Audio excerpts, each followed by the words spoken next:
ಮೆಚ್ಚಿದೇನು ನಾನು ಕಾಲಕ್ಕೆ ನಿನ್ನ ಬಲು ಹಿಂಗೆ ಸರಿಯಾವನು ಅಲಾಲೋಚನೆ ಮೂರು ಲೋಕದೊಳಿದ್ದ ಅಲಾಲೋಚನೆ ಮೂರು ಲೋಕದೊಳಿದ್ದ ಕಾಣೆ ಮೆಚ್ಚಿದೆನು ನಾನು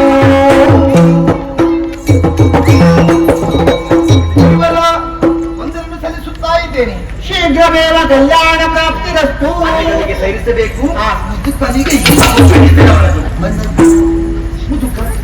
ಇಲ್ಲಿಗೆ ಈಗ ಬಂದದ್ಯ ನಾನು ಬಂದ ನಂತರ ಯಾವುದೇ ಅತಿಕ್ರಮಣಕ್ಕೆ ಅವಕಾಶ ಇಲ್ಲ. ಯಾಕೆಂತ ನಿಲ್ಲಿಸಿದ್ದೇನಲ್ಲ. ಯಾಕೆ ಸ್ವಾಮಿ? ತುಡುಕುತನ ಕೂಡಲಿ ಮಗಳೇ ಆಲೋಚನೆ ಮಾಡ್ಬೇಕಾ. ಯಾಕೆ ನೀನು ಕೂಡ ಹಾಗೆ ಪೂರ್ವಾಪಾರ ವಿಚಾರ ಮಾಡ್ಬೇಕಾದ್ರೆ ಶತ್ರುಗಳದ್ದು ಮಾತ್ರ ತಿಳ್ಕೊಳ್ಳದ್ದು ಖಂಡಿತ ಅಲ್ಲ. ನಿನ್ನ ಸಾಮರ್ಥ್ಯ ಬಗ್ಗೆ ನಾನು ಹೇಳಲಿಕ್ಕಿಲ್ಲ. ನಾನು ಅರಿತವನಿದ್ದ ಇದ್ದೇನೆ. ನನ್ನ ಒಂದು ರೀತಿಯ ಕೈಗೂಸು ನೀನಲ್ವೇ ಇರ್ಲಿ. ಹಾಗಂತ ಇಲ್ಲಿ ಹೋರಾಟ ಮತ್ತೇನು ಸ್ವಾಮಿ? ಹೋರಾಡುವ ಬದಲು ನೀನು ಶರಣಾಗತರಾಗಿ ಇಲ್ಲಿ ಪಾದಕಾನತಳಾಗಬೇಕಾದ್ದು. ಯಾಕಂದ್ರೆ ಸಂಬಂಧ ಉಂಟು ಮಗಳಿಗೆ.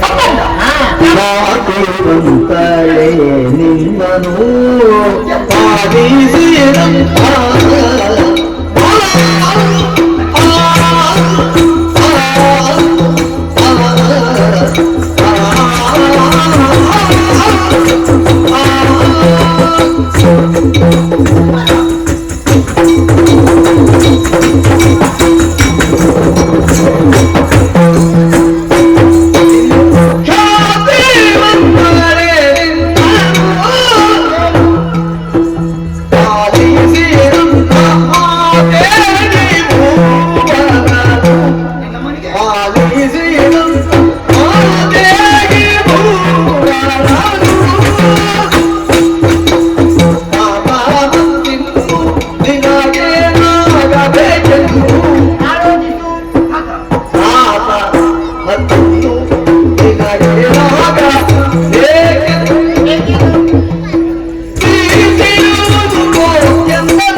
ಹಾಗಂತ ಮುಂದಡಿ ಇಡುವುದು ಸಹಜವಲ್ಲ ಮಗಳೇ. ಆಲೋಚಿಸು. ನಿನ್ನ ಅಜ್ಜ ಅಂದ್ರೆ ಪಿತಾನೆ ಪಿತಾನು ಹೇಳಿದ್ದಾನೆ. ಯಾವ ರೀತಿ ಅಜ್ಜಂತ ಬೇಕಲ್ಲ? ನನ್ನ ತಾಯಿಯ ತಂದೆ ಗೊತ್ತಿಲ್ಲದೆ ಅಪರಾಧವಾಗಿ ಹೋಗಿದೆ. ಹೊಡೆದಿದ್ದೇನೆ. ಇಲ್ಲೇ ಬಿಡು. ಅದು ಏನೋ ಒಂದು ರೀತಿಯ ಅಜ್ಜ ಹಾಗೂ ಮೊಮ್ಮಗಳ ಮಧ್ಯೆ ನಡೆದಂತ ಸಣ್ಣ ಘಟನೆ ಗ್ರಹಿಸೋಣ. ಹಾಗಂತ ಯುದ್ಧ ಬೇಡ. ಅದನ್ನೆಲ್ಲ ಕೆಳಗಿಡು ಕೆಳಗಿಡು ಕೆಳಗಿಡು ಬೇಡವೇ ಬೇಡ. ಇಲ್ಲ ಮಾಡಬೇಕನ್ನುವಂತೆ ನೀನು ಪಾದ ಕಾರಣಕರಾಗಿ ಆಶೀರ್ವಾದ ಬೇಡಬೇಕು. ಅನುಗ್ರಹ ಭಿಕ್ಷೆಯನ್ನ ಹೇಳಲೇಬೇಕಾಗ್ತದೆ. ಬಂದದ್ದು ಬಹಳ ಉಪಕಾರವಾಯಿತು. ಸಂಬಂಧವನ್ನು ಗಟ್ಟಿ ಮಾಡಿದ್ದೀನಿ. ಒಂದೇ ದಾರಿ. ನಾನು ಹೋದ ಸಂಬಂಧ ಗಟ್ಟಿ ಆಗಲೇಬೇಕಿದೆ. ಅವರ ಬಯಲಿಕ್ಕಿಲ್ಲ. ಇಲ್ಲ ನಾನು ಹೇಳ್ತೇನೆ.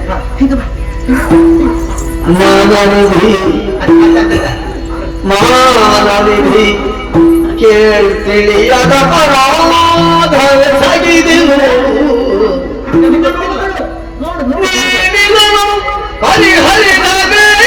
ಪರಿಹರಿಸಬೇಕೆನಲು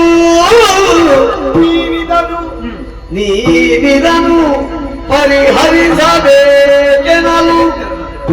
ನಸುನಗುತ್ತ ನಸುನಗುತ್ತ ಮಾನಿನಿಯ ಕರೆದೊಯ್ದು ಕಾಣಿಸಿದನೋ ಕ್ಷಣದಿ ಕ್ಷಣೀಶನ ಕ್ರಿಗಳನ್ನು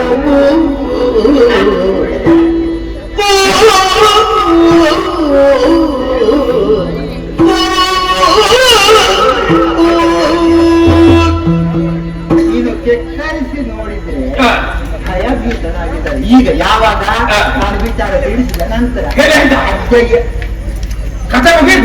ಲೋಕದಲ್ಲಿ ಭ್ರಮಾಧೀನನಾಗಿದ್ದಿ. ಹೌದು ಅಲ್ವೋ? ಖಂಡಿತವಾಗಿ ಹೌದು. ಹಾಗಾಗಿ ಮಗಳೇ ಹೆದರ್ಬೇಡ. ಹಾಲಿಗೆಲ್ಲ ಇದ್ದಾರೆ ಧನುಷರಂಕರನೆಟ್ಟು ಚರಣಕ್ಕೆ ಎರಗವೋ ತರಳೆಯನ್ನು ತರ್ಕಿಸಿ ಬಿಸು ಮನದಿ ಹನುಜವದಾರಿ ನುಡಿದನು ಜನಪಮೋಹದಲ್ಲಿ ಚೆನ್ನಾಯ್ತು. ವನಜ ಮುಖಿ ನಿನ್ನಿಂದ ಬಸುದು ಉಭಯ ವಂಶಕ್ಕೆ ಕೀರ್ತಿ ಸಾಲವು ಇನಿತು ತನ್ನೋಧಿಕರ ಕೇಳಿದುದಿಲ್ಲ ಪೂರ್ವದಲ್ಲಿ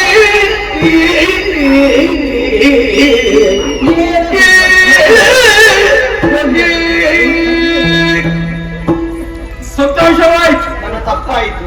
ನಾರದ್ರು ಹೇಳಿದ್ರು ನೀನೇ ಸಜ್ಜನಿಂದ ನಾರದ್ರು ಹೇಳಿದ ಮೇಲೆ ಗೊತ್ತಾಯ್ತು ನನ್ನ ತಪ್ಪಾಯಿತು. ನಾರದ್ರು ಹೇಳಿದ್ರು ಗೊತ್ತಾಗುವಂತ ಗೊತ್ತಾಯ್ತು. ಕ್ಷಮೆ ಕೇಳುವುದಾ? ಕೇಳಬಾರ್ದು. ಅಜ್ಜ ತಪ್ಪಾಯ್ತು. ಕೇಳಬಾರ್ದು. ಅಜ್ಜ ತಪ್ಪಾಯ್ತು ಅಜ್ಜ. ಒಂದು 17 ಆಗಿಲ್ಲ ಅಂದ್ರೆ ಒಟ್ಟಿಗೆ ಮೊದಲೇ ಹೇಳಿದ್ದೇನೆ. ಆದರೆ ತಪ್ಪಾಯ್ತು ಅಂತ ಹೇಳಿದೆ. ನಮ್ಮಲ್ಲಿ ಕೇಳಬಾರ್ದು. ಕಾರಣ ಉಂಟು. ಏನು ನಿನಗೆ ಗೊತ್ತಿತ್ತ ನಾನು ಅಜ್ಜ ಅಂತ? ಪ್ರಾಯದಲ್ಲಿ ಗೊತ್ತಾಯ್ತು ಅಜ್ಜ. ಆದ್ರೆ ನನ್ನ ಅಜ್ಜ ಅಂತ ಗೊತ್ತಿಲ್ಲ. ನನಗೆ ಮೊಮ್ಮಗಳು ಅಂತ ಗೊತ್ತಿತ್ತ ಅಜ್ಜ? ನನಗೆ ಮೊಮ್ಮಗಳು ಅಂತ ಗೊತ್ತಿತ್ತ? ಗೊತ್ತಿರ್ಲಿಲ್ಲ. ಗೊತ್ತಿರ್ಲಿಲ್ಲ. ಹಾಗೆ ಬೆಳಿಗ್ಗೆ ನಾಲ್ಕು ಮಾಡಿ ಅಲ್ವಾ? ಗೊತ್ತಿಲ್ಲದೆ ಆದದ್ದನ್ನು ತಪ್ಪು ಅಂತ ಹೇಳಲಿಕ್ಕೆ ಆಗೋದಿಲ್ಲ. ಹಾಗಾದ್ರೆ ತಪ್ಪು ಯಾರದ್ದು? ನಾನು ತರಿಸಿ ನನಗೆ ಎಷ್ಟು ಗೊತ್ತಾದ್ರು ಮೊದಲೇ ಹಾಕಿದ್ರೆ ಸಮಸ್ಯೆ ಇದೆ. ಹೊಡಿಲಿಲ್ಲ.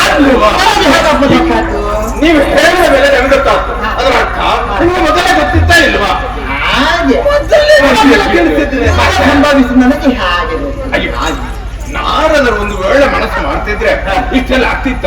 ಎಲ್ಲ ತಪ್ಪು ನಮ್ಮ ಹೊರಗಾಡಿಗೆ ನನ್ನ ಮೇಲೆ ಬಂದು ಇರ್ಲಿ ಇರ್ಲಿ, ಈಗ ಸಮಾಧಾನ ಆಯ್ತಲ್ಲ, ಸರಿ ಹೋಯ್ತಲ್ಲ, ಲೋಕಮುಖಕ್ಕೆ ಗೊತ್ತಾಯ್ತು. ಮುದುಕಾಣದ ನಿನ್ನ ಶೌರ್ಯ, ಈಗೀಗ ಹುಟ್ಟಂತ ಇವರ ಶೌರ್ಯ ಲೋಕಮುಖಕ್ಕೆಲ್ಲ ಗೊತ್ತಾಯ್ತು. ಸ್ವಾಮಿ, ಸಂತೋಷವಾಯ್ತು. ಒಂದು ಒಳ್ಳೆ ಸಂಬಂಧ, ಕೀರ್ತಿ, ಎರಡು ವಂಶದ ಬೆಳಗಿಸಿದಂತ ಪುಣ್ಯಾತ್ಮ ಸರಿ. ಅದೆಲ್ಲ ಸರಿ ಪುಣ್ಯಾತ್ಮ. ಒಬ್ಬಳೆ ಬಂದದಲ್ಲ ಸೇನೆ ಬೀಡು ಬಿಟ್ಟಿಯದ ಇದೆಯಲ್ಲ ಅದಂತ ಇಷ್ಟಕ್ಕೆ ಬಿಡ್ಬೇಡ. ಇಲ್ಲಿ ಎಣಿಸು ನಾಲ್ಕು ಇಷ್ಟುಕೊಂಡು ಸೇನೆ ಉಂಟು, ಅವಕ್ಕೆಲ್ಲ ಬೇಕಾದ ಹಾಗೆ ಸಮ್ಮಾನ ಮಾಡಿ. ಹಾಗಾದ್ರೆ ನಿಮ್ಮಿ ಸಮ್ಮಾನದ ಮಧ್ಯೆ ನಾರದನಿಗೆ ಊಟ ಮಾಡಿ ಹೋಗ್ಬೋದಲ್ಲ. ನಾನೇನು ಊಟ ಮಾಡ್ತಾ ಕುಡಿದು ಅವರು ನಿಂತಲ್ಲಿ ನಿಲ್ಲುವುದಲ್ಲ, ಊಟ ನಾನು ಬಿಟ್ಟಿದ್ದೇನೆ ಈಗ. ಹೋಗುವಾಗಲೇ ತಿಂದುಕೊಂಡು ನಾನು ಸೇರಿದಲ್ಲಿಗೆ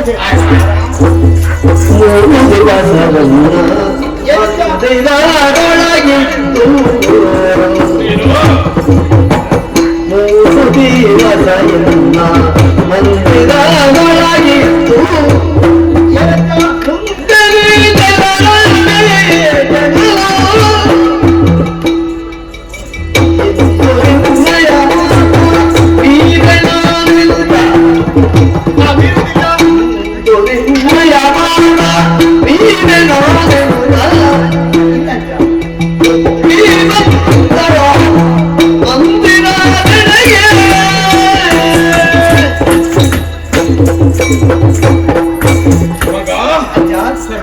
ಒಳಗೆ ನಾವೆಲ್ಲ ಸೇರಿದಾಗ ನಮ್ಗೆಲ್ಲ ಆನಂದವಾಗ್ತದೆ. ಯಾಕೆಂದ್ರೆ ಸುಖಕ್ಕೆ ಮತ್ತೊಂದು ಹೆಸರೇ ಸ್ವರ್ಗ ಅಂತ. ಸತ್ಯ. ಈಗ ಸ್ವರ್ಗ ಕಾಶ್ಮೀರನೇ. ಮತ್ತೆ ಇಲ್ಲೇ ನಿನ್ನನ್ನು ನೋಡಿದಾಗ ನನಗೆ ಅಭಾವ ಆಗುತ್ತೆ. ನನಗೂ ಹಾಗಾಯಿತು. ಏನೇ ಇರಲಿ, ಏನು ನಮ್ಮ ರಾಜ್ಯಕ್ಕೆ ಮುಂದೆ ಯಾರು ಎಂಬಂತ ಒಂದು ಚಿಂತೆ ಕಾಡ್ತಾ ಇತ್ತು. ಉತ್ತರವೇ ಇಲ್ಲದ ಪ್ರಶ್ನೆ ಅದು. ದತ್ತು ಸ್ವೀಕಾರ ಮಾಡಿ ಅಧಿಕಾರ ಒಪ್ಪಿಸಬಹುದಿತ್ತು. ಆದರೆ ಸ್ವೀಕರಿಸಿದವ ಸಮರ್ಥ ಎಂಬುದನ್ನು ಮುಂದಕ್ಕೆ ಹೇಳುವುದಕ್ಕಾಗುವುದಿಲ್ಲ. ಅಲ್ಲವೇ? ಗುಣ ಹೇಗೆ ಬದಲಾಗ್ತದೆ ಎಂಬುದನ್ನು ಹೇಳುವುದಕ್ಕಾಗ್ತದೆ. ಹಾಗಾಗಿ ನಮ್ಮ ಆಳ್ವಿಕೆ ಒಳಪಟ್ಟಂತ ಕ್ಷೇತ್ರಕ್ಕೆ ನಮ್ಮಿಂದ ತರುವಾಯ ಪೀಠವನ್ನು ಏರಿದಂತ ಒಬ್ಬ ವ್ಯಕ್ತಿ ಅದೇ ರೀತಿ ಮುಂದುವರಿತಾನೆ. ನಮ್ಮ ಸಂಸ್ಕಾರಗಳು ಸಂಸ್ಕೃತಿಯನ್ನು ಬೆಳೆಸ್ತಾನೆ, ಉಳಿಸ್ತಾನೆ ಎಂಬುದನ್ನು ಹೇಳುವುದಕ್ಕಾಗುವುದಿಲ್ಲ. ಖಂಡಿತ. ಆ ಭಯ ನನಗಿದ್ದ ಕಾರಣ ನಾನು ಎಷ್ಟರವರೆಗೆ ಯಾರನ್ನು ಆಯ್ಕೆ ಮಾಡಿಕೊಂಡಿದ್ದಿಲ್ಲ. ಆದರೆ ಈಗ ಭಗವಂತ ಒಂದು ದಾರಿ ತೋರಿಸಿದ. ಯಾವ ರೀತಿ? ನಿನ್ನನ್ನು ಇಲ್ಲಿಗೆ ಕರೆಸಿದ್ದು. ಕಾಶ್ಮೀರ ಎನ್ನುವುದು ಇನ್ನು ಮುಂದೆ ಅರಾಜಕತೆಯನ್ನು ನನ್ನಿಂದ ತರುವಾಯ ಉಂಟಾಗುವುದಕ್ಕೆ ಸಾಧ್ಯವೇ ಇಲ್ಲ. ಆ ಪೀಠ ನಿನ್ನದ್ದು, ಅಧಿಕಾರ ನಿನ್ನದ್ದು, ಸಂಪತ್ತು ನಿನ್ನದ್ದು. ನನಗೆ ಒಂದೇ ಸಾಕು ಪಾಂಡ್ಯ ದೇಶ. ಮೊದಲೆಲ್ಲ ಹೀಗೆ ಮಾಡಿದ್ರೆ ಕಷ್ಟ ಆಗುವುದಿಲ್ಲ. ಮಾಡಬೇಕು. ಪ್ರಾಯದವರಿದ್ರೆ ಬುದ್ಧಿವಾದ ಹೇಳಲಿಕ್ಕೆ ಸಾಧ್ಯ ಆಗುವುದಿಲ್ಲ ಮಗ. ಯಾಕೆ ಬಲ್ಲೆಯ? ಆಶ್ರಮ ಧರ್ಮ ಅಂತ ಉಂಟು. ಇಷ್ಟರವರೆಗೆ ಗೃಹಸ್ಥಾಶ್ರಮವನ್ನು ಪಾಲಿಸಿಕೊಂಡು ಹೆಂಡತಿ ಇಲ್ಲದಿದ್ದರೂ ಆ ರಮಣೆಯಲ್ಲೇ ಬದುಕನ್ನು ಕಟ್ಟಿಕೊಂಡವನ ಇನ್ನು ಮುಂದೆ ಹಾಗಲ್ಲ. ವಾನಪ್ರಸ್ಥ ಸನ್ಯಾಸ ಬೇಕು. ಬೇಡ, ಅದು ನಿಯಮ. ಇನ್ನು ನೀವು ಮಾಡಬೇಕು, ಪ್ರಾಯದಿಂದ ನೀವು ಮಾಡಬೇಕು. ಪಾಲಿಸಬೇಕು. ನಾನು ನಿಯಮವನ್ನು ಪಾಲಿಸಬೇಕು. ಅದಕ್ಕೆ ಬೇಕಾಗಿ ನಾನು ಸನ್ಯಾಸವನ್ನು ಸ್ವೀಕರಿಸುವಾಗ ಇಲ್ಲಿ ನೀನೇ ಇರಬೇಕು. ಅಲ್ಲಿದ್ದರೂ ಸಾಕು. ನಿನ್ನ ಪ್ರತಿನಿಧಿಯಾಗಿ ಯಾರಾದ್ರೂ ಇದ್ರೆ ಕಾಶ್ಮೀರ ಎನ್ನುವುದು ನಮ್ಮ ಯೋಚನೆ ಹಾಗೆ ಉಳಿಯುತ್ತದೆ ಅಂತ ಭಾವ. ಅದಕ್ಕೆ ಬೇಕಾಗಿ ಉಭಯ ಕುಲದ ಕೀರ್ತಿ ಪತಾಕ ಬೆಳಗಲಿ ಎಂಬುದಾಗಿ ಪೂರ್ಣ ಹೃದಯದ ಆಶೀರ್ವಾದ. ನಿಮ್ಮನ್ನು ಕಂಡಿದ್ರೆ ತಡೆಯುವುದಕ್ಕೆ ನನಗೆ ಆಗುದಿಲ್ಲ. ಆಹಾರದ ವಿಚಾರ ಮತ್ತೆ ನೀವೇನೆ ಅಲ್ವಾ? ಸಂತೋಷ ಮತ್ತೆ ಮತ್ತೆ ಹೆಚ್ಚಾಗ್ತದ. ಕೈ ತುತ್ತು ತಿನ್ನಬೇಕಿನ ಬೈಕೆ ನನಗೆ ಆಗುತ್ತಾ ಉಂಟು. ಅಷ್ಟೇ. ಹೌದು. ಒಂದಲ್ಲ, ಎರಡಲ್ಲ, ಮತ್ತೆ ಮೂರು. ಸಾಕಷ್ಟೇ. 3 ತುತ್ತಲ್ಲ, ಮತ್ತೆ 3 ದಿವಸ. 3 ದಿವಸ ನಿಮ್ಮ ಜೊತೆ ನಿಂತುಕೊಂಡು ನೀವು ಕೊಡುವ ಆತಿಥ್ಯವನ್ನು ಸ್ವೀಕರಿಸಬೇಕು. ನೀನಲ್ಲ, ನಿನ್ನ ಸೇನೆ ಏನು ಬೇಕು ಅದೆಲ್ಲ ವ್ಯವಸ್ಥೆ ನಾನು ಮಾಡ್ತೇನೆ. ಹೀಗೆ ಬಾ.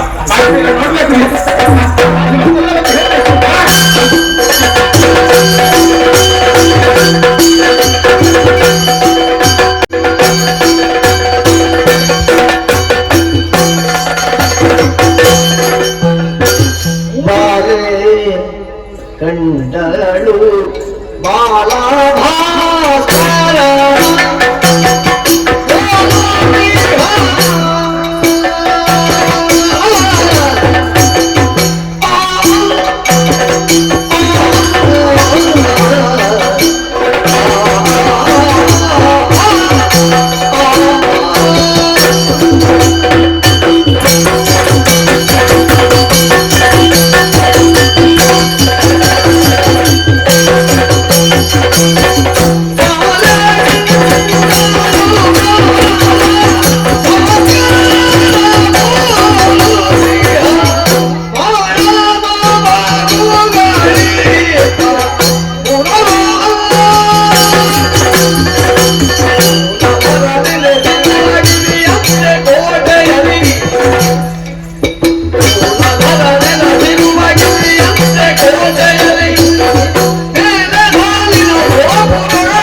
ಒಂದೊಮ್ಮೆ ನನ್ನ ಕಣ್ಣುಗಳನ್ನು ನಂಬುವುದಕ್ಕೆ ಅಸಾಧ್ಯವಾಗಿ ಹೋಯಿತು. ಎಂಥ ವಿಶೇಷವಾದ ಪುರ, ಮುತ್ತು ರತ್ನಗಳು, ಎಂತೆಂಥ ಚಿತ್ತಾರಗಳು, ಚಿತ್ರಪಟಗಳು, ಅಬ್ಬ ಸುತ್ತ 7 ಕೋಟೆ, ಅಲ್ಲಲ್ಲಿ ಕಾವಲು ಭಟರು. ಇರುವುದೆಲ್ಲ ಹೆಣ್ಣು ಮಕ್ಕಳು ಹೊರತು ಪುರುಷರ ಸಂತಾನವೇ ಇಲ್ಲಿಲ್ಲ. ಹಾಗಿದ್ರೆ ಯಾವ ಪುರ ಆಗಿರ್ಬೇಕು? ಬಾಲ ಭಾಸ್ಕರನ ಕಿರಣಗಳು ಬಿದ್ದಾಗ ಯಾವ ರೀತಿ ಅಂದವಾಗಿ ಕಾಣುತ್ತದೋ, ಪ್ರಭೆಯಾಗಿ ಕಾಣುತ್ತದೋ, ಅಂತ ಪ್ರಭೆ ಎದ್ದು ಕಾಣುತ್ತಾ ಉಂಟು. ಹಾಗಿದ್ರೆ ಪುರ ಯಾವುದು? ಮಂತ್ರಿಗಳು ಹೇಳಿದಂತ ವಿಚಾರ ಕೇಳಿಸಿಕೊಂಡೆ. ಮಲಯಾಳ ದೇಶವಂತೆ ಇದು. ಹೆಣ್ಣೊಬ್ಬಳು ರಾಜ್ಯಭಾರವನ್ನು ಮಾಡುತ್ತಾ ಇದ್ದಾರಂತೆ, ಪುರುಷರನ್ನು ಕಂಡ್ರೆ ಆಗುದಿಲ್ವಂತೆ. ಹಾಗಿದ್ರೆ ಅವಳು ಯಾರು, ಹೇಗಿದ್ದಾಳೆ, ಇಲ್ಲಿಯ ಪುರಕ್ಕವಳ ಸಂಬಂಧ, ಆಮೇಲೆ ತಪಸ್ಸನ್ನು ಮಾಡಬೇಕೆನ್ನು ಬಯಕೆ, ತಡ ಮಾಡುವಲ್ಲ ಮುಚ್ಚಿ ಹಾಕ್ತಾರೆ.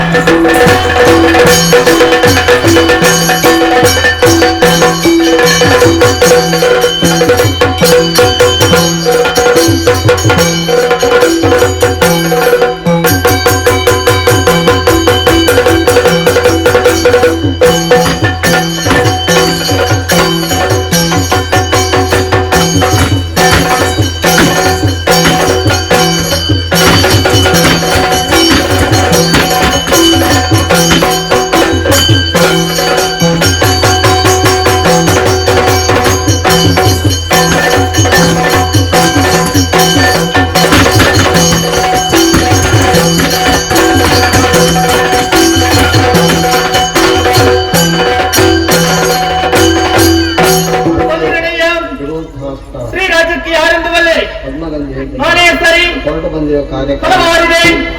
ಮುನಿಗವೇರ ಕೇಳಿರೈ ಇದನು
ಭಾರತಾಂಬೆಯ ಹಣೆಯ ರಸದ ತಿಲಕದೋಪಾದಿಯಲ್ಲಿ ರಾರಾಜಿಸ್ತಾ ಇದೆ, ರಂಜಿಸ್ತಾ ಇದೆ ನಮ್ಮದಂತಹ ಈ ಕೇರಳ ರಾಜ್ಯ. ಭಾರತದ ಭೂಪಟದಲ್ಲಿ ಒಂದು ಬಿಂದುವಿನಂತೆ ಗೋಚರಿಸ್ತಾ ಇರುವುದು ಅಂತ ಹೇಳಿದ್ರೆ ಅದು ನಮ್ಮ ರಾಜ್ಯ. ಹಾಗೆ ನಾಸ್ತ್ರೀ ಮುಕ್ತತೆ ಪುರುಷ ಪ್ರಧಾನವಾದಂತಹ ಈ ಪ್ರಪಂಚದಲ್ಲಿ ಸ್ತ್ರೀಯರು ಯಾವುದಕ್ಕೆ ಕಡಿಮೆ ಇಲ್ಲ ಎನ್ನುವುದನ್ನು ತೋರಿಸಿಕೊಳ್ಳುವುದಕ್ಕಾಗಿ ಸುರಿಸಿ ಬೆಳೆಸಿದಂತಹ ಪುರವಿದೆ. ಅಂದ್ರೆ ಅಷ್ಟು ಕಷ್ಟಪಟ್ಟಿದ್ದೇನೆ ನಾನು. ಸ್ತ್ರೀಯರಿಗೆ ಪ್ರಧಾನವಾದಂತಹ ಸ್ಥಾನಮಾನ ಈ ರಾಜ್ಯದಲ್ಲಿ ದೊರೆಯಬೇಕು ಎನ್ನುವುದೇ ನನ್ನ ಉದ್ದೇಶ. ಹಾಗೆ ಒಂದು ರಾಜ್ಯವು ಸ್ವಾಂಗವಾಗಿ ನಡಿಬೇಕು ಅಂತ ಆದ್ರೆ ಕೇವಲ ನಾನೊಬ್ಬಳಿದ್ರೆ ಸಾಕಾಗುವುದಿಲ್ಲ. ನನಗೊಬ್ಬಳ ಮಂತ್ರಿನೇ ಇದ್ದಾರೆ, ಮದನಾಂಗಿ ಎನ್ನುವ ಹಾಗೆ ಹೆಸರು. ಅವನನ್ನು ಒಳಗೂಡಿಕೊಂಡು ರಾಜ್ಯವನ್ನು ಆಳ್ವಿಕೆಯನ್ನು ಮಾಡುತ್ತಾ ಬರ್ತಾ ಇದ್ದೇನೆ. ಹಾಗೆ ಎಂದಿನಂತೆ ಇಂದು ನಿನ್ನೆ ರಾತ್ರಿಯ ಹೊತ್ತು ದುಷ್ಟಾನ ಭೋಜನವನ್ನು ಹಂಸದೋಲಿಕ ತರ್ಕದಲ್ಲಿ ಹಾಯಾಗಿ ಮಲಗಿದವರು ನಾನು. ಆ ಹೊತ್ತಿಗೆ ಚೈತಾಲಿ ಎನ್ನುವಂತಹ ಸಂಗೀತವು ನಾಡುವುದರ ಮುಖೇನವಾಗಿ ಸಖಿ ವೃಂದಾವನನ್ನು ಎಚ್ಚರಗೊಳಿಸುವಂತೆ ಮಾಡಿತ್ತು. ಬ್ರಾಹ್ಮಿ ಮುಹೂರ್ತದಲ್ಲಿ ಎದ್ದು ನಿತ್ಯ ವಿಧಿವಿಧಾನಗಳನ್ನೆಲ್ಲ ಪೂರೈಸಿದೆ. ಎಂದಿನಂತೆ ಇಂದು ಕೂಡ ಓಡರದ ಚಾವಡಿಯನ್ನು ಅಲಂಕರಿಸಿದಾಗ ಏನದು ಕೇಳುವಂತಲ್ಲ.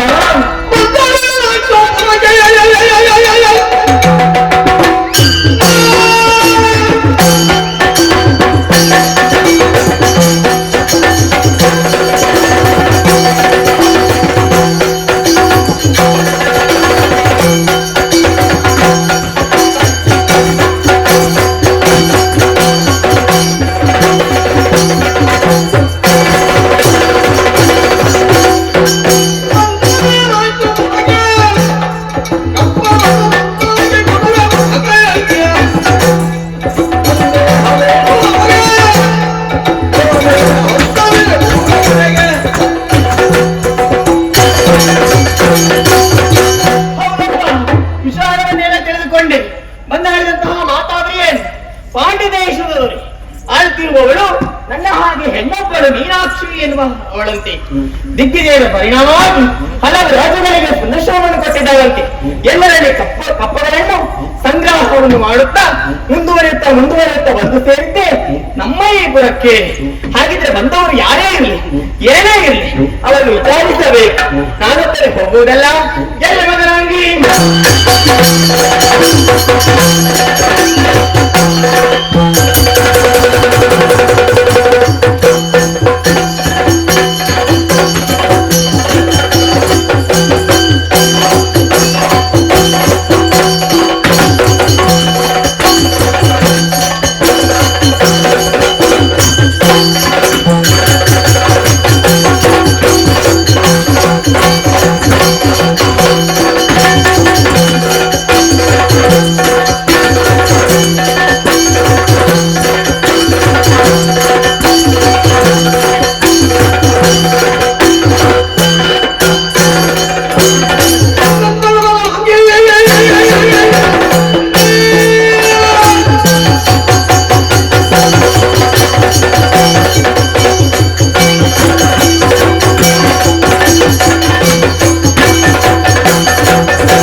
ಯಾವತ್ತು ಕೂಡ ನನ್ನನ್ನು ಕರೆಯುತ್ತಿರುವಂತಹ ಸಂದರ್ಭದಲ್ಲಿ ನಿಮ್ಮ ಮುಖದಲ್ಲಿ ಸಂತೋಷ ಎದ್ದು ಕಾಣುತ್ತಿತ್ತು, ಸಂತೋಷದ ವಿಚಾರ ಆಡುತ್ತಿದ್ದವರು ಈ ಹೊತ್ತಿಗೆ ಆ ರೀತಿ ಇಲ್ಲ.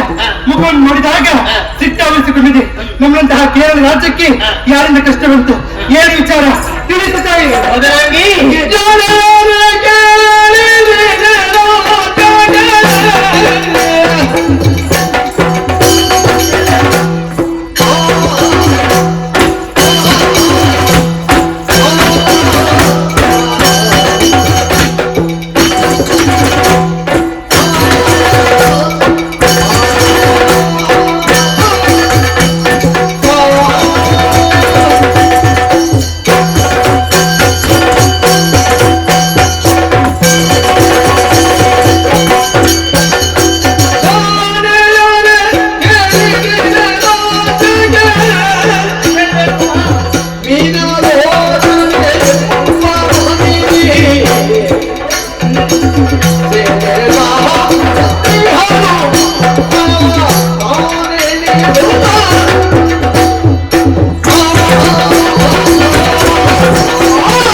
ಗಂಡು ಮನಸ್ಸಿಗೆ ಸಂತೋಷವಾಯಿತು.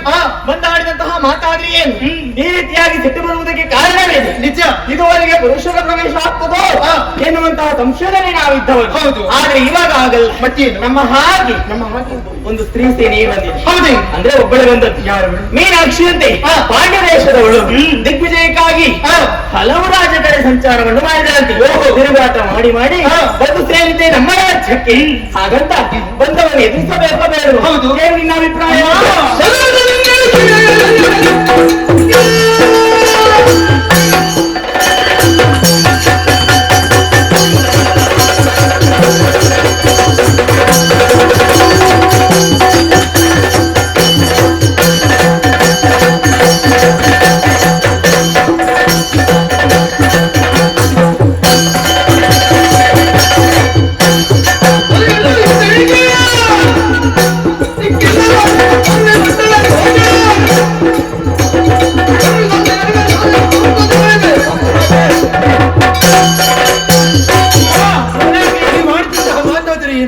ನಮ್ಮಂತ ಸ್ತ್ರೀ ರಾಜ್ಯಕ್ಕೆ ಪರ ಪುರುಷರ ಆಗಮನ ಆದದ್ದಲ್ಲ.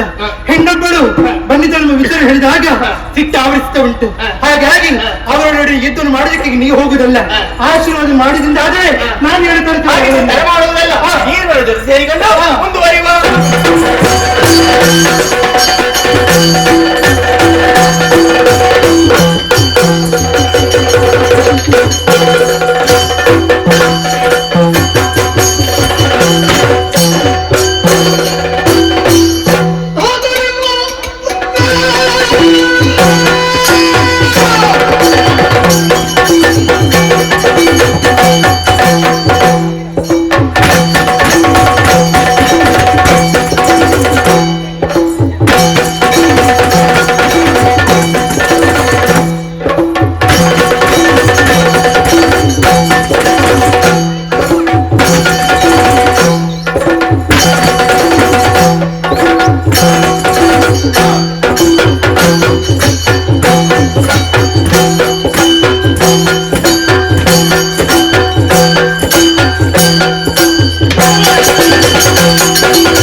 ದಿಗ್ವಿಜಯಕ್ಕಾಗಿ ಬಂದವಳು ನೀನು.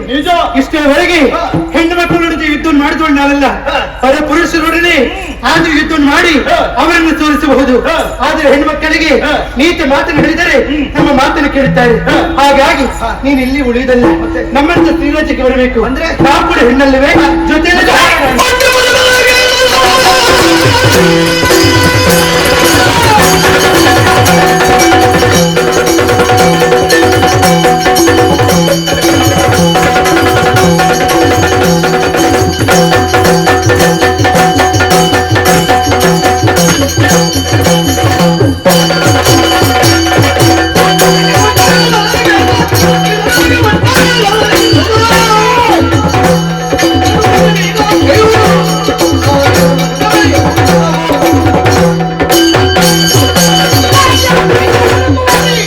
ಮೀನಾಕ್ಷಿ ಎನ್ನುವುದಾಗಿ ನಮ್ಮ ನಾಮ.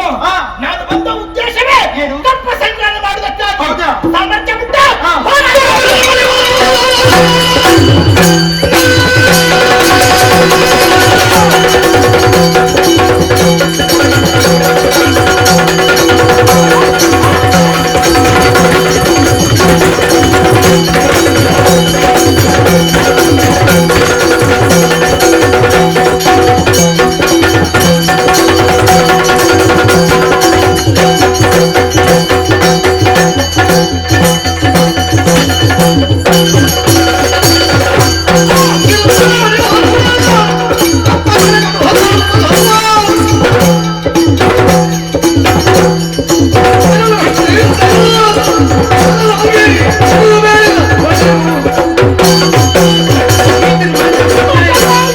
ಏನು ನೀತಿ ಮಾತನ್ನು ಹೇಳಿದರೆ ಕೇಳು ನೀನಲ್ಲ.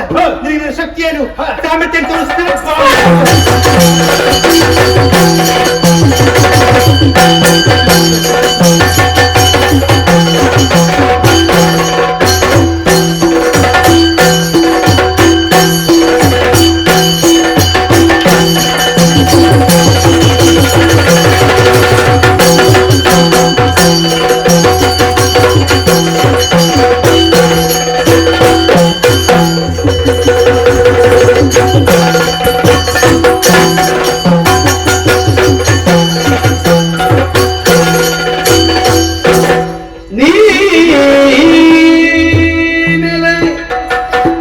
ಮತ್ಸ್ಯ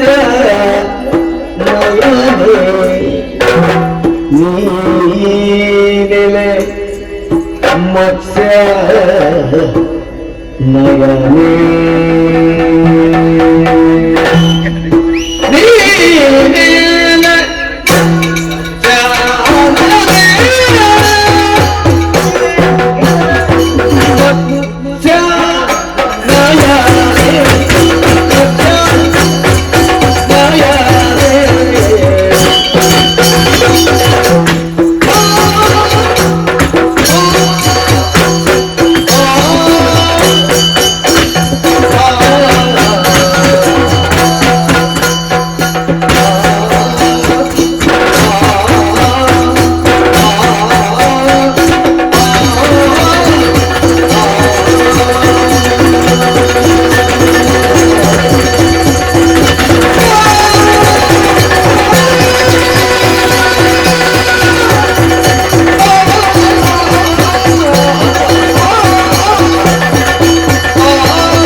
ಮತ್ತೆ ಮಾತಾಡೋದಕ್ಕೆ ಬಾ.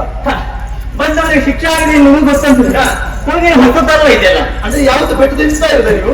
ಹೊಸತಲ್ಲ ಅಂತ ಹಾಗೆ ಯಾರು ಬೆಟ್ಟು ಕೊಟ್ಟವ್ರೆ? ನಾನೇ ಬೆಟ್ಟದವಳಿಗೆ ಅವಳಿಗೆ ಕೊಟ್ಟಿದ್ದೇನೆ. ನನಗೊಡ್ಲಿಲ್ಲ. ಮಂತ್ರಿಯ ಬುದ್ಧಿ ನೋಡಿಕೊಂಡೇ ನೀನು ರಾಜರಿಗೆ ಅಭರಿಸಬೇಕು. ಮಂತ್ರಿಯರಿಗೆ ಯೋಚನೆ ಮಾಡ್ಬೇಕು. ನಿನ್ನ ಮಂತ್ರಿಯೇ ಸರಿ ಇಲ್ಲ, ಮತ್ತೆ ನೀನೆಷ್ಟು ಸರಿ ಇದ್ದಿ. ಓ ಹಾಗೆ ಈ ಲೋಕದಲ್ಲಿ ಕ್ರಮ ಎಲ್ಲಿ ಮಂತ್ರಿಗಳು ಸರಿಯಾಗಿ ಗಟ್ಟಿ ಇರ್ತಾರೆ ಅಲ್ಲಿ ರಾಜ್ಯವು ಗಟ್ಟಿ. ವೈದ್ಯನ ಮಗ ವೈದ್ಯನಾಗ್ಬೇಕು ಅಂತ ಹೇಳಿಲ್ಲ ಅದಿಲ್ಲ. ಹಾಗೆ ಮಂತ್ರಿ ಸರಿ ಇಲ್ಲ ಮಾತ್ರಕ್ಕೆ ನಾನೇನು ಸಾಮಾನ್ಯದವಳ ಏನು ಅಲ್ಲ ಬಂದಕ್ಕೆ ಸರಿ ಬಂದಾಕ್ಷರ ತಟ್ಟನೆ ನೋಡಿದ್ದು ನಿನ್ನನ್ನು. ಏನಾಯ್ತು? ನಿನ್ನ ಪರಿಚಯ ಇಲ್ಲದ ನನಗೇನು ಅಂದ್ರೆ ನನ್ನ ಪರಿಚಯ ಮೊದಲು ಉಂಟ ಕೇಳಿದ್ದೆ. ಹೇಳಿ ಪ್ರತ್ಯಕ್ಷವಾಗಿ ಕಂಡದ್ದಿಲ್ಲ. ನಮ್ದು ಪ್ರಚಾರ ಅಷ್ಟುಂಟು. ಹೌದಪ್ಪ ಹೌದು, ಪ್ರಚಾರ ತುಂಬಾ ಉಂಟು ನಿನ್ನ. ಈಗ ಪ್ರಚಾರವೇ ಕೇವಲ ನಿನ್ನಂತಹ ಪುರದಲ್ಲ ಹೊರವಲಯದಲ್ಲಿಯೂ ನಿನ್ನ ಪರಿಚಾರ ಇರ್ಬೇಕು ಅನ್ನೋದು ನಮ್ಮದು ಪರಾಕ್ರಮ. ತಿರುಗದ ಮಹೋತ್ಸವ ಪ್ರಾರಂಭ ಮಾಡಿ ಮೊನ್ನೆಯಿಂದ ಶುರು ಮಾಡಿದ್ದು. ಹೌದಾ? ಹೌದೌದು. ಹೌದೇ ಎಲ್ಲರಿಗೂ ಒಂದು ಹೆಸರು ಇರ್ತದೆ. ಈಗ ಸುಂದರ ಅಂತ ಹೇಳಿ ಹೆಸರು ಇರ್ತಾರೆ. ಅವರು ಸುಂದರವಾಗಿರ್ತಾರ? ಇರುವುದಿಲ್ವಾ? ಇಲ್ಲ. ನಿಮ್ಮ ಊರಲ್ಲಿ ಸುಂದರ ಇರುವುದಿಲ್ಲ. ಹಾಗಲ್ಲ, ಇರುವುದಿಲ್ಲ. ಸರಿ, ಈಗ ಧನಲಕ್ಷ್ಮಿ ಅಂತ ಹೇಳ್ತಾರೆ. ಅವರು ತುಂಬ ದನ ಯಾವಾಗ ತುಂಬಿದ್ರು ಕಾಣುವ ದರಿದ್ರ ತುಂಬಿರುದು ಮತ್ತೊಬ್ಬರಲ್ಲಿ ಕೇಳಿ ಹೊಡೆಯುವುದು ಅಲ್ವಾ? ಈಗ ಪ್ರಶಾಂತ ಅಂತ ಹೇಳಿ ಹೆಸರು ಇರ್ತಾರೆ. ಯಾವಾಗ ಶಾಂತವಾಗಿ ಇರ್ತಾರೆ ಅವರು. ಹೇಳಲಿಕ್ಕೆ ಆಗುದಿಲ್ಲ. ಮನಸ್ಸನ್ನು ಕೆಣಕಿದ್ದೆ ಬಂದ್ರೆ ಸಮಸ್ಯೆ ಆಗುದು ಅಲ್ವಾ? ಹಾಗೆ ಹಾಗೆ ಹೆಸರಿಗೆ ತಕ್ಕಂತೆ ಯಾರು ಇಲ್ಲ ಇದ್ದಿದ್ದಿಲ್ಲ. ಹೆಸರಿಗೆ ತಕ್ಕಂತೆ ಇರುವುದಿಲ್ಲ ಅಂತ ಹೇಳಿ ಯಾರ ಬಗ್ಗೆ ಮಾತಾಡುದು? ನಿನ್ನ ಬಗ್ಗೆ. ಹೇಗೆ? ಯಾಕೆ? ನಿನ್ನನ್ನು ನೋಡಿದ ತಕ್ಷಣ ನಿನ್ನ ಉಭಯ ನೇತ್ರಗಳನ್ನು ಅಬ್ಬಾ ಏನೇ ಕಣ್ಣು ನೋಡು, ಕಣ್ಣು ಕಾಂತಿ ನೋಡು. ಕಣ್ಣು ಕಣ್ಣೆ. ಹೌದು, ಎಲ್ಲರ ಹಾಗೆಲ್ಲ ಕಣ್ಣಿನವರು ಎಂದು ಕಾಂತಿ ಇದೆ. ಹೇಗೆ? ಎಲ್ಲರನ್ನು ಆಕರ್ಷಿಸುವಂತಹ ಶಕ್ತಿ ನಿನ್ನ ಕಣ್ಣಿಗಿದೆ. ಅಂದ್ರೆ ಅಂದ್ರೆ ಮೀನಿನಂತಹ ಕಣ್ಣನ್ನು ಹೊಂದಿದವಳು ನೀನು. ಮೀನಾಕ್ಷಿ ಎನ್ನುವ ಹಾಗೆ. ಏನೇ? ಹೌದು, ನನ್ನನ್ನೇ ಕೇಳುವುದ? ಸರಿ, ಹಾಗಾಗಿ ನಿನ್ನ ಹೆಸರು ಮೀನಾಕ್ಷಿ ಎನ್ನುವ ಹಾಗೆ. ನಾನೇ ಮೀನಾಕ್ಷಿ. ಹೆಸರಿಗೆ ಒಪ್ಪುವಂತ ರೂಪ ನಿನ್ನ. ಎಲ್ಲರಂತೆ ನಾನಲ್ಲ. ಅಲ್ಲ, ನಾನೇ ಬೇರೆ, ನನ್ನ ರೀತಿಯೇ ಬೇರೆ. ಖಂಡಿತವಾಗಿ ಎಲ್ಲರ ಹಾಗೆ ಆಗ್ಬೇಕು ಅಂತ ಏನಿಲ್ಲ. ಇಲ್ಲ, ನಮಗೆಷ್ಟು ಕೂಡ್ತದೆ ಅಷ್ಟೇ. ನಮ್ಮದೇನು ಅದನ್ನು ಮಾಡ್ಬೇಕು. ಖಂಡಿತ ಅಲ್ವಾ? ಹಾಗಾಗಿ ಮತ್ತೊಬ್ಬರಿಗೆ ಆಗಿರುವವರು ನಾವಲ್ಲೇ ಅಲ್ಲ. ನಿನ್ನ ಪರಾಕ್ರಮದ ಬಗ್ಗೆ ಹಲವಾರು ಕೇಳಿ ತಿಳಿದಿದ್ದೇನೆ. ಅಂದ್ರೆ ಸಾಧನೆ ಮಾಡಿದಂತಹ ವ್ಯಕ್ತಿ ನೀನು. ಹೆದರಿಕೆ ಆಯ್ತು ನಿಮಗೆ? ಯಾಕೆ ಅಲ್ಲ ಕೇಳಿ, ಹೆದರಿಕೆ ಆಗುವುದಕ್ಕೆ ನಾನು ಇಲ್ಲಿಯ ಒಡತಿ. ಹೌದಾ? ಅಂದ್ರೆ ನೀನು ಹೇಗೆ ಸ್ತ್ರೀ ರಾಜ್ಯವನ್ನು ಆಳ್ತಾ ಇದೆಯೋ ಅದೇ ರೀತಿ ಈ ಕೇರಳ ರಾಜ್ಯದಲ್ಲಿ ಸ್ತ್ರೀ ರಾಜ್ಯ ಅಂತ ಕಟ್ಟಿ ನಿಮ್ಮಲ್ಲಿರುವುದು ಸ್ತ್ರೀಯರು ಮಾತ್ರ. ನಮ್ದು ಪಾಂಡ್ಯ ದೇಶ. ನಾನಿರುವುದು ಗಂಡಸರು ಇದ್ದಾರೆ. ಎಲ್ಲ ಪಕ್ಷ ಒಂದೇ ನಮ್ಮದು. ಈಗ ಮೀನಾಕ್ಷಿ ಜೊತೆ ಗಂಡಸರು ಇದ್ದಾರೆ. ಹೌದಪ್ಪ, ಮೀನಾಕ್ಷಿ ಜೊತೆ ಗಂಡಸರು ಇರುವುದಲ್ಲ. ಅಂದ್ರೆ ಮೀನಾಕ್ಷಿ ಊರಲ್ಲಿ ಗಂಡಸರು ಇರುತ್ತಾರೆ. ಅಂದ್ರೆ ನಿನ್ನ ಸ್ತ್ರೀ ರಾಜ್ಯ ಹೋಗ್ತಾನೆ. ನಮ್ಮ ಸ್ತ್ರೀ ರಾಜ್ಯ ಅಲ್ಲ. ಅಲ್ಲ ಅಲ್ಲ ಸಂತೋಷವಾಯ್ತು. ಆದ್ರೆ ಇಲ್ಲಿ ನೋಡಿ ನಿನ್ನ ಇಷ್ಟೊತ್ತು ಮಾತನಾಡಿದ್ಯಾಕೆ? ಸ್ತ್ರೀ ರಾಜ್ಯ. ನಿನ್ನ ಇಷ್ಟೊತ್ತು ಮಾತನಾಡಿದ್ಯಾಕೆ? ಆದ್ರೆ ನಿನ್ನ ಜಾಗದಲ್ಲಿ ಮೀಸೆ ಹೊತ್ತುಕೊಂಡು ಯಾರಾದ್ರೂ ಬರ್ಬೇಕಿತ್ತು. ಇಷ್ಟು ಹೊತ್ತು ಮಾತಾಡಿ ಬಿಡ್ತಾ ಇರ್ಲಿಲ್ಲ. ನನ್ನ ಜಾಗದಲ್ಲಿ ಮೀಸೆ ಹೊತ್ತವರು ಬಂದ್ರೆ ಎರಡು ಬಾಯಿಸಿ ಕಳಿಸ್ತಾ ಇದ್ದೆ. ನನ್ನಲ್ಲಿ ನೀನು ಮೀಸಿನ ಜೊತೆ ಅಲ್ಲ, ನಮ್ಮ ಜಾತಿ ಅಲ್ವಾ? ಅಂದ್ರೆ ನನ್ನಲ್ಲಿ ಯುದ್ಧ ಮಾಡೋದಕ್ಕೆ ಆಗುದಿಲ್ಲ ಅಂತ ಹೇಳುದು. ನೀನು ಹೆಣ್ಣಾದ ಕಾರಣ ಇಷ್ಟು ಮಾತನಾಡಿದ್ದು. ಬಂದ ಹಾಗೆ ಹೋದ್ರೆ ಹೊಳಿತು. ಅದ್ರ ಬಾರಿಸಿ ಮಾತಾಡುದ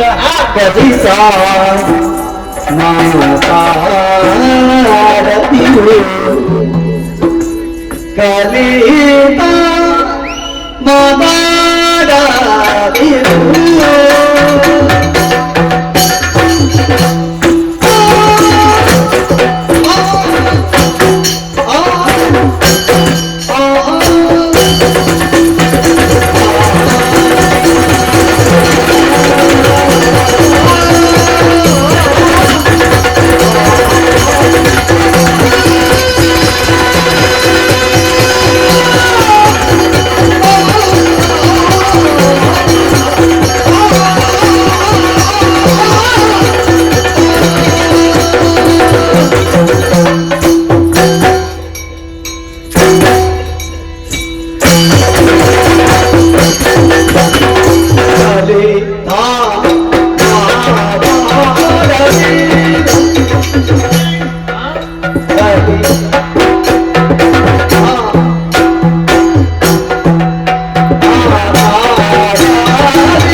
ಎಲ್ಲರೂ ಕೂಡ ತಲೆದೂಗಲೇಬೇಕು. ಆದ್ರೂ ಕೂಡ ಹಾ. ಎಷ್ಟು ಮಾತಾಡ್ತಾ ಇದ್ದೀನಿ. ಏನಾಯ್ತು? ನನಗೆ ಗೊತ್ತಾಯ್ತು. ಏನು? ಮೀನಾಕ್ಷಿ ಬರ್ತಾಳೆ ಅನ್ನೋ ಕಾರಣಕ್ಕಾಗಿ ಎಲ್ಲಾ ವಿಷಯ ಸಂಗ್ರಹಿಸಿ ಕಲಿತು ನೀನು ಮಾತಾಡ್ತಾ ಇದ್ದೀನಿ. ಒಳ್ಳೇದು. ಬದುಕೋ ಬಿದ್ದಿದ್ಯಮ್ಮ. ಹೆಣ್ಣಿನ ಮನಸ್ಸಲ್ಲಿ ಹೆಣ್ಣು ಮಾತ್ರ ಅರ್ಥ ಮಾಡಿಕೊಳ್ಳೋದಕ್ಕೆ ಸಾಧ್ಯ ಅಲ್ವೇ? ಹಾಗಂತ ಹೇಳಿ ನಿನ್ನ ಬುದ್ಧಿಯೇ ಬೇರೆ. ಏನು? ಮಾಟ ಮಂತ್ರ ನೋಡಿ ಎಲ್ಲಾ ವಿದ್ಯೆ ಕಲಿತುಕೊಂಡು ಬರ್ತಾವ. ಅದು ಕೇರಳದ ಲಕ್ಷಣವೇ ಹಾಗೆ. ಮಲಯಾಳ ಕೇರಳದಲ್ಲಿ ಇದ್ರೆ ನಿನಗೂ ಅದೇ ಬುದ್ಧಿ ಬರ್ತದೆ. ಮಲಯಾಳ ದೇಶ. ಆದ್ರೆ ಮತ್ತೊಬ್ಬರ ಮನೆ ಅನ್ನಕ್ಕೆ ಕಣ್ಣು ಹಾಕಬಾರದಲ್ಲ. ಯಾರು ಈಗ ಮತ್ತೊಬ್ಬರ ಹಣಕ್ಕೆ ನಮ್ಮಲ್ಲಿ ಎಷ್ಟುಂಟು ಅಷ್ಟು ಕೊಡ್ಬೇಕು. ಅದು ಹೊರತು ಯಾರ ಯುದ್ಧಕ್ಕೆ ಬಂದ್ರೆ ಮಾಟಗೊಳಿಸಿ ಆಮೇಲೆ ನೀವು ಕಪ್ಪ ಸಂಗ್ರಹಣ ಮಾಡುದು ಕೇಳಿ ಬರಿದ್ದೇನೆ. ವಿಚಾರ ಎಲ್ಲ ಗೊತ್ತುಂಟು. ನಿಮ್ಮಲ್ಲಿ ಇಂದ್ರಜಾಲ, ಮಹೇಂದ್ರ ಜಾಲ, ಎಂತೆಂತ ಜಾಲ. ಹೌದು, ನಿಮ್ಮಲ್ಲಿ ಅದನ್ನು ಕೂಡ ಸಾಧನೆ ಮಾಡಬೇಕಿದ್ದಾರೆ. ಮೀನಾಕ್ಷ ಹೆಣ್ಣು ಕಣ್ಣ ನೋಟದಿಂದ ಎಲ್ಲರನ್ನು ನೀನು ಮಾರುಗೊಳಿಸುವೆ. ಹೌದು, ನನಗೆ ಆ ಬುದ್ಧಿ ಇಲ್ಲ. ನಮ್ಮದಿಂದ ಹೀಗೆ ಹೆಚ್ಚು ಹೋಗ್ಲಿಕ್ಕಿಲ್ಲ, ಕೆಳಗೆ ಬರ್ಲಿಕ್ಕಿಲ್ಲ. ನಮ್ಮ ಆಸೆ ಏನಾದ್ರೂ ಪೂರೈಸಿಕೊಂಡು ಹೋಗೋರು ಕಲಿತು ಮಾತಾಡುವೆ. ಬಹಳ ಒಳ್ಳೆಯದಾಯ್ತು ಅಂತೇಳಿ ಶಕ್ತಿ ಸಾಮರ್ಥ್ಯ ಉಂಟುತ್ತಾದ ನನ್ನ ಮುಂದೆ ಕೈ ತೋರ್ಪಡಿಸಿ ಮುಂದೆ ಎತ್ತಾದ್ರೆ ಹೀಗಿರುವೊಳಗ ಧರಣಿ ಪಾಲಕರ ದರ್ಪವನ್ನು ಅಡಗಿಸಿದ್ದೇನುವ ಗರ್ವ ನಿಮಗೆ ಉಂಟುತ್ತಾದ್ರೆ ಹೆಣ್ಣಾಂತರಲ್ಲಿ ಹೋರಾಡು.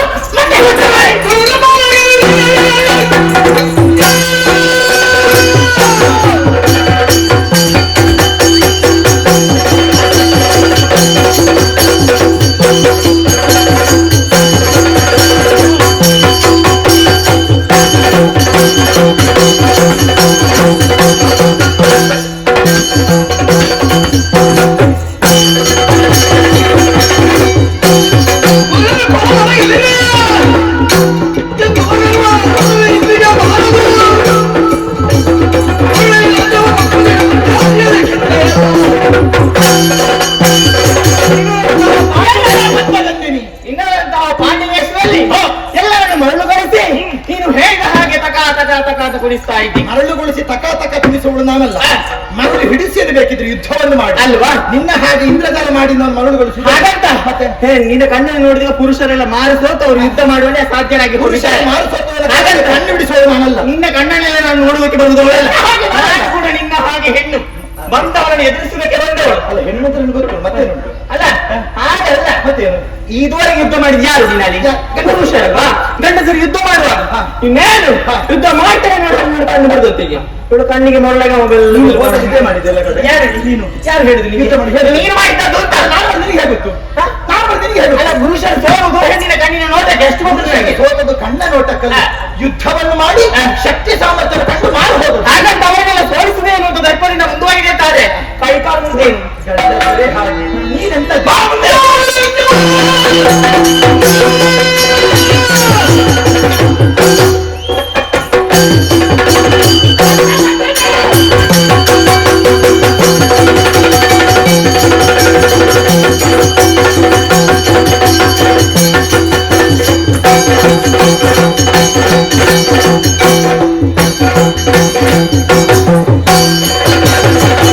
Oh, my God.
ನಮ್ಮ ಈ ಚಾನೆಲ್ ಅನ್ನು ಸಬ್ಸ್ಕ್ರೈಬ್ ಮಾಡದೇ ಇದ್ದವರು ಆದಷ್ಟು ಬೇಗನೆ ಸಬ್ಸ್ಕ್ರೈಬ್ ಮಾಡಿ ನಮ್ಮನ್ನು ಪ್ರೋತ್ಸಾಹಿಸಿ.